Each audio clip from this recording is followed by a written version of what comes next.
Welcome to Watch the Booker Man and to Impact Wrestling Against All Odds 2012, our second pay-per-view of the year. And just in coming to this screen, I've seen what was a pretty strange pay-per-view last year. You think about how the company's changed. Kurt Angle retained his title against AJ Styles, Mr. Anderson and Tyler Black, as well as actually the first ever tag team match featuring Bryan Danielson and Desmond Wolfe on the same side, Steen beating Joe, and everything else going on. So again, we see how much the company has changed in the last year, but I think that this is going to be a really good pay-per-view if you look at the 8-match card down the left hand side. So let's get into the show and see if we can deliver on the night. As usual, the pay-per-view begins with a video package hyping up Against All Odds, and we've got footage of CM Punk and his Impact World Championship reign so far, as well as the return of Jeff Hardy last month at Genesis and his pursuit of his old rival. It looks like this bitter war between the two is going to continue, and another bitter war that has erupted in the last month is that between the former members of the New Age of Honor. They've now splintered off back into two separate groups. The video package also speaks about the trials and tribulations that every professional wrestler must overcome to make it to the stage of Impact Wrestling. Again, the motif of Against All Odds, and they will leave it all in the ring for the chance of glory tonight. Welcoming viewers to Against All Odds, the commentators put over what is going to be an action-packed show, and we're beginning with the return to the ring of the previously injured AJ Styles, a really big match to open this show. And we can see actually that AJ Styles is not 100% going into this match. That's basically the story of it, is that Jay Lethal is attacking that injured shoulder, and probably in his anger and emotion and his desperation to get back in the ring, AJ Styles probably wasn't ready for this match, and despite giving his all, AJ Styles is shockingly defeated by Jay Lethal. If you know the scenario surrounding the match, of course it's not that shocking, but just the result on paper, Jay Lethal pinning AJ Styles following a lethal injection.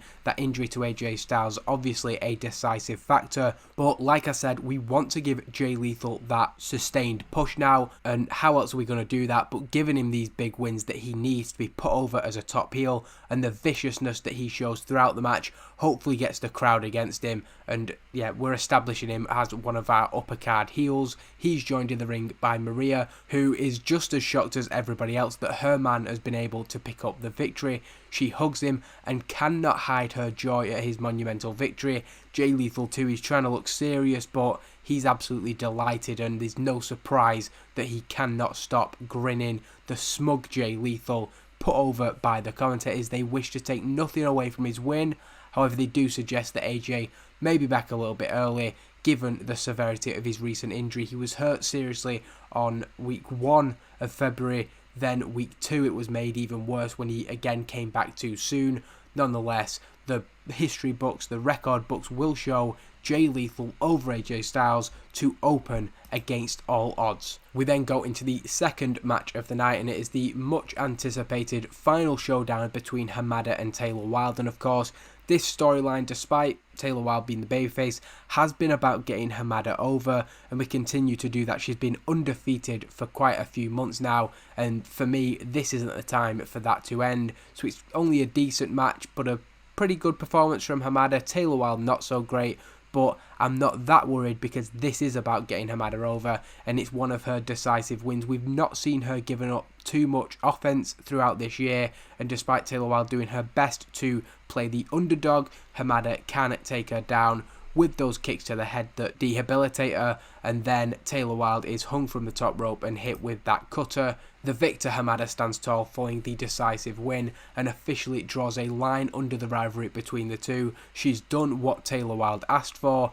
and the commentators agree that there can be no doubt that she has done enough, Hamada that is, to earn a knockout championship match, and we don't really want to stretch this out any more than it needs to be. The only question is which of Gail Kim, Mickie James or Tara she will be challenging. There's no doubt in our minds that if you look at the win-loss rankings, she deserves that shot. Before the third match of the night, a video package airs looking at the rivalry that has developed between the former New Age of Honor stablemates, Austin Aries and the Wolves, and Tyler Black and the Kings of Wrestling. It's bubbled under for a few months now, but the Impact Wrestling which followed Genesis saw the battle lines drawn, as these two sides, who never really liked each other despite working together for that common goal, they came to blows when Tyler Black and the Kings of Wrestling made it clear they no longer wanted to be part of this big, sprawling and ultimately directionless extended group. Things were out of control, of course, and Kurt Angle barred both teams from the building this past Thursday. However, that didn't stop further violence from ensuing,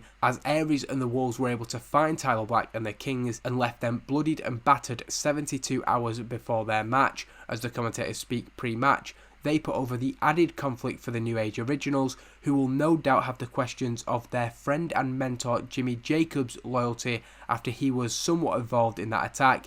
He was the one who drove Austin Aries and the Wolves to the building that Tyler Black and the Kings were at. So is the idea there that he was the one who basically ratted out where they were, or is it a case of them having something against Jimmy Jacobs? We've not yet answered those questions, but it doesn't look good for Jimmy Jacobs having been involved directly with Aries and the Wolves after basically not being seen for the few weeks following the face turn of Tyler Black and the Kings of Wrestling. We go into that 6-man tag team match, and unfortunately a lack of psychology hurts the overall rating, but an 82 I think is still a good match as we begin this rivalry. This is by no means the end of it, and it is described as an exceptional match.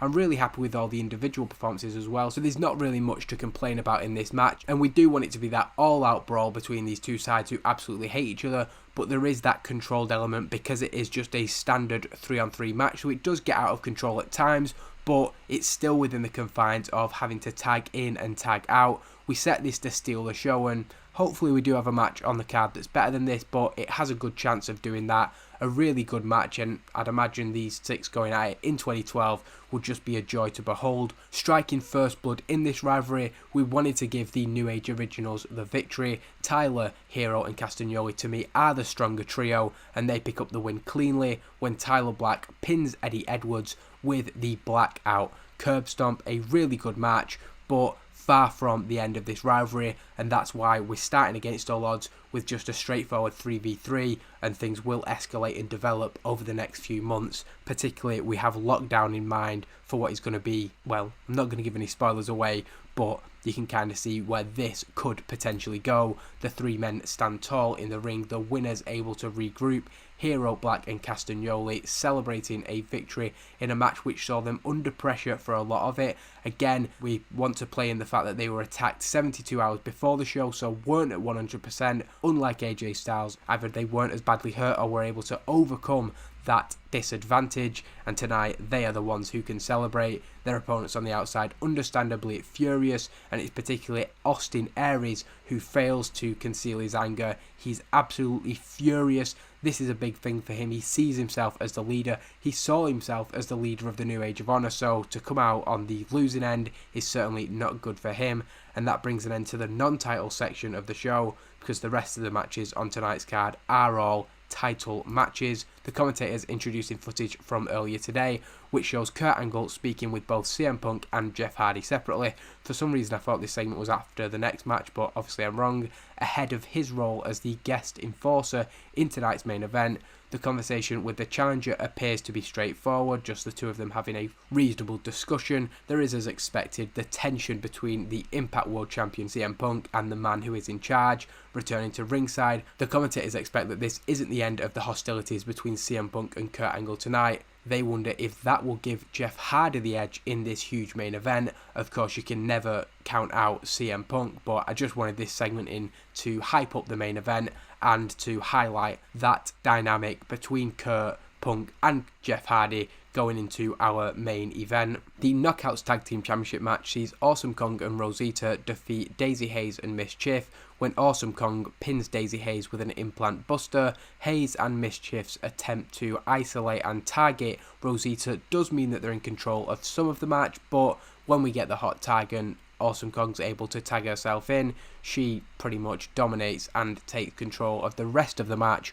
meaning that it is defense number 4 for the Knockouts Tag Team Champions. Of course, I think one of those came when it was Adja Kong and Awesome Kong but it is considered the same title reign. Of course, Awesome Kong will be head and shoulders above the rest, but MsChif doing well. If you think back to Hamada's win earlier, she only had a 53, so for MsChif be on a 55 when she's not been booked that well does show there is huge potential for her, and that she shouldn't just be cast aside after this defeat for her team. Awesome Kong and Rosita stand tall. It's another victory for the odd couple. We are then set to go into the X Division Championship match, and after the entrance of the challenger Paul London, who comes out with Kevin Steen, the cameras are sent to the back. There's a reason that El Generico has been delayed in coming out, and that is because Colt Cabana, his best friend, has been found down and out in the back, seemingly the victim of some sort of attack. El Generico is stood beside his friend, concerned for his health. However, he is approached by a member of the crew who informs him that he's going to have to go out. His title defense is now, and if he doesn't want to forfeit this match, then he needs to head to the ring.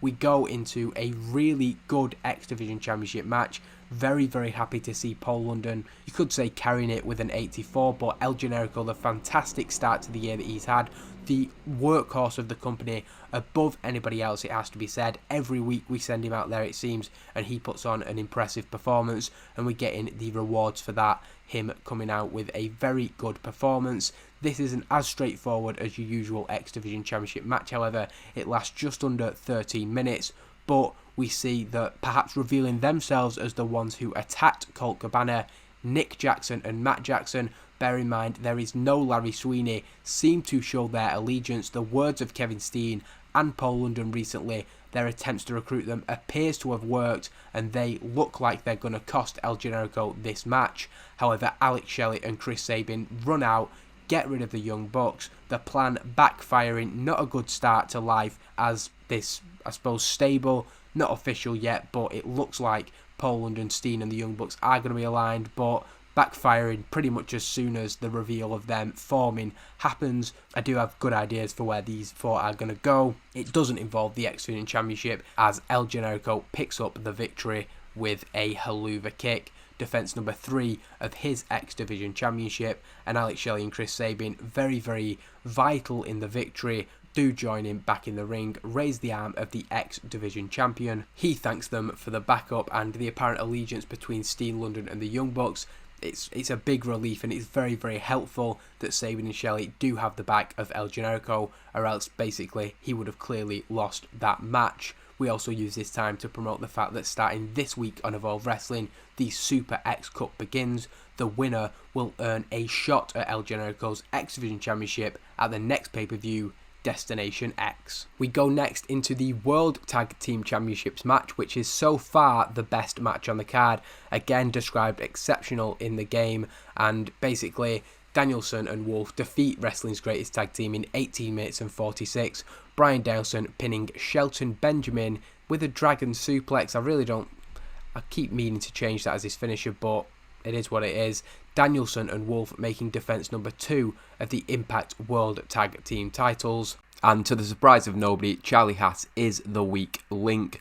Other than that, a really great match with 4 fantastic athletes going back and forth as you'd expect. Bryan Danielson and Desmond Wolfe coming out victorious in the match and making defense number 2 of their Impact World Championships. And we see after the bell that Bryan Danielson and Desmond Wolfe are handed those titles by the referee, celebrating their victory over wrestling's greatest tag team. There were some barbs between the teams in the pre-match sort of build-up or the weeks before the pay-per-view, but it was a good spirited affair, and Danielson and Wolfe are very much aware that they've been in a fight. Returning to the ring to check on his partner, Charlie Haas is clearly very frustrated by the defeat, and he almost seems torn what to do. He's angry, but he also wants to check on his friend, so he does help Shelton Benjamin back up to his feet after what was clearly a well-fought match. There can be no shame in losing to Bryan Danielson and Desmond Wolfe. As Benjamin steadies himself on the ropes, however, Haas just stands there with his hands on his hips, shaking his head at what he feels must be a major missed opportunity for a team who are yet to hold championship gold in their Impact Wrestling careers. They're coming up for 2 years in the company now.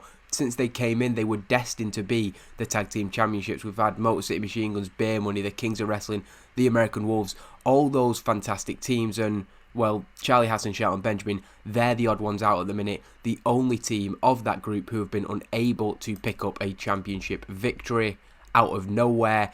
Charlie Haas looks to snap. He's obviously been wrestling with this in his head in the moments after the match, and he decides to take Shelton down from behind with a chop block.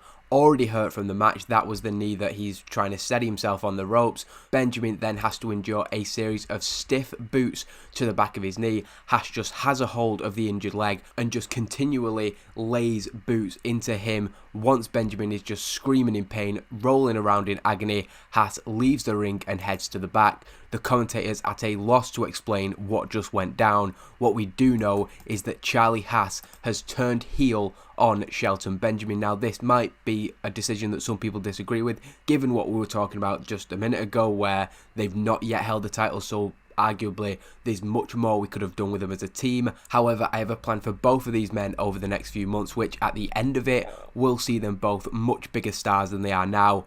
Hopefully that's the plan. But with Charlie Haas struggling and Shelton Benjamin feeling like really he could be in a upper mid-card main event spot, I felt like it was best now to split them up. And like I said, I think Charlie Haas is going to get a big boost from this as well. It's not a case of us geneting one of the tag team or whatever you'd say, whereby we know that one of them's going to be the star and Haas is just then going to struggle. He is in the short term definitely going to benefit from this, and the turn is a complete success, so very, very happy with that. And I just think the intensity that Charlie Haas can bring and the fact that he has betrayed his best friend, I think we're going to get a really, really good storyline out of these two. And the way things go, like pretty much from this next Impact, I'm really looking forward to booking this storyline. We then go into the Knockouts Championship match. It's a three-way after Tara sort of wrangled her way into things, but she is the one who is pinned by Gail Kim with a neat defeat. It's defense number 2 of Gail Kim's Impact Knockouts Championship, and this is basically drawing a line under what has sort of dominated the Knockouts division for the last, I suppose you could say, year, with Mickie and Tara feuding, then Mickie and Tara's feud for the title. Gail's taken the belt, she's beaten Mickie, she's beaten Tara, and now she's beaten both of them, so I wanted this to be the definitive end of this storyline. And we make this even clearer after the match, as when Gail Kim is celebrating another successful defense of the title, her mother comes out. There was no doubt in many people's minds, I'm sure, that she would be the next challenger to the title with the record that she has in 2012, but we just wanted to make sure that people knew we were going straight into this. There'll be no more hesitation. Her mother's dealt with Taylor Wilde and Rosita, Gail's dealt with Mickie and Tara, and now the two top women in this division at the moment will be going head to head at some point in the future, and Hamada's just pointing at Gail Kim, making her intentions clear. She wants this Impact Knockouts Championship. It's then time to switch focus to our main event, and Kurt Angle makes his way to the ring. He will serve as the special guest enforcer for the Impact World Championship match, CM Punk defending against Jeff Hardy in our main event for the world title. And it's a good match, and Jeff Hardy actually with an 80 performance. That's the first thing I look for because of the fact that he's kind of struggled since coming back, but I wasn't sure whether that's the type of matches that I've been putting him in, and just some of the matches had poor finishes which will probably affect it, or whatever it is. Jeff Hardy has performed on the pay-per-view, so that is a relief. CM Punk always does. 98, close to perfection. Another reason I was worried about this is because I've been getting notes about Jeff Hardy's stamina, so this is a less than 15 minute match, which when you probably look back when Kurt Angle and Bryan Danielson were champions, for example, we were really getting to probably 20 to 30 minutes for pay-per-view main events. Not that I necessarily think there's anything wrong. Sometimes I think a short main event can be, or a relatively short main event, can be just as good or even better than some that maybe drag on a little bit too long, too many false finishes or whatever. So I am happy with how this match has gone, despite there being a lack of psychology on display. And the finish comes with Kurt Angle at ringside. He's obviously throughout the match making sure that nothing goes down, but when CM Punk tries to cheat and the referee doesn't seem to be able to handle it, Kurt Angle is called into action. However, Samoa Joe comes out and chokes out the man in charge of Impact Wrestling. Laying his hands on the boss obviously isn't going to go down well, but when Kurt Angle is choked out, the referee then leaves the ring to check on him, and this allows CM Punk to hit the low blow, whatever move he needs to do to make sure that he can hit the go-to sleep and pick up the victory for the 1, 2, 3. Jeff Hardy kept strong in defeat here, of course, and you have to feel that with everything that's going on with Sting and Samoa Joe, this rivalry is far from over, and that's part of the reason why I didn't go too much into their history in the build-up to Against All Odds, because I knew this wasn't the definitive endpoint, and we sort of had the Jeff Hardy return storyline to tell. So now, with this storyline continuing into another month, we will go deeper into the personal issues, etc. But again, that's something that has been covered in WWE in their rivalry in 2009. So hopefully we can put something interesting into this and keep it as a hot storyline going into Destination X 2012. Because you may notice that I don't often do pay-per-view main events that are the same match twice in a row. We did it probably with AJ and Kurt Angle, I think, or probably a few other instances as well. For example, when champions who've lost the belt are getting their rematch. But where I can, we like to have a fresh challenger each month. This storyline, of course, far from over, evident from just how screwy this finish has been. This is a storyline that started with Sting and Punk at the start of the year and is now going to go into our third month.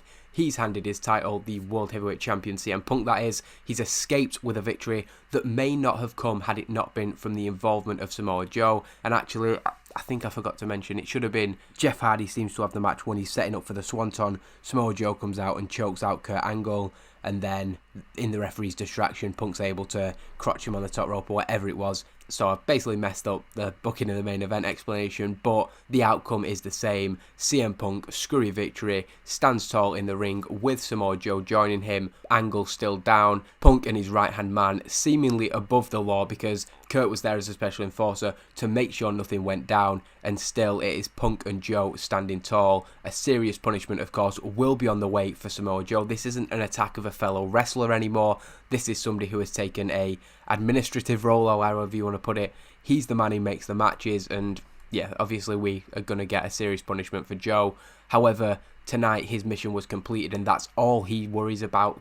Those fines or suspensions can come tomorrow. Tonight the show ends with CM Punk Impact World Championship in his hands, and we're continuing really that this is his world. Impact Wrestling has been his playground, and hopefully we're building to a point where people are desperate to see somebody take the championship from him. Gonna be honest, I don't particularly remember who put in good performances, so I'm just gonna praise the guys who won the championship matches. So praised for a great performance. That's probably not accurate. I didn't keep track in my head of who had the top 3 performances on the night, but it's usually those guys, so it wouldn't be surprising if those were the top 3. But there is Against All Odds 2012. I'm really happy with how the pay-per-view's gone, especially considering Jeff Hardy's return I was a little bit skeptical about, but fantastic, and I'm very confident now about this storyline going into another month. I did have a backup plan if Jeff Hardy's performance was in the 60s again like it has been on Impact, but it wasn't. Progress Wrestling opening in March 2012, and that is our show done. Against All Odds has risen to above average importance. Happy with that, so that must mean we're doing something right. Got a lot of negotiations to deal with there, as you can see from our expiring deals, so I'll leave it there. Get onto that, and I'll see you on the next episode, Thursday's Impact Wrestling. And again, with all the fallout from this pay-per-view, the Hassan Benjamin storyline, Samoa Joe's punishment, it's one that I'm really looking forward to booking, and hopefully you're looking forward to watching. Thanks for watching, as always. Cheers.